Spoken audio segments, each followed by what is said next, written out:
SVM5100L. Got a new I-series control, 12,000 RPM, capsulated spindle, 38 cc. We're running right now at 2,500 RPM. 5,000. It is silent. It's brand new. It's under an hour. 8,000 RPM. That's the table. You do have the Renishaw roll by. Ready for Renishaw. Moving the X.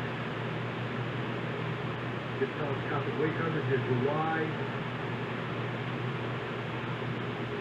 And your Z. All axes are simplified.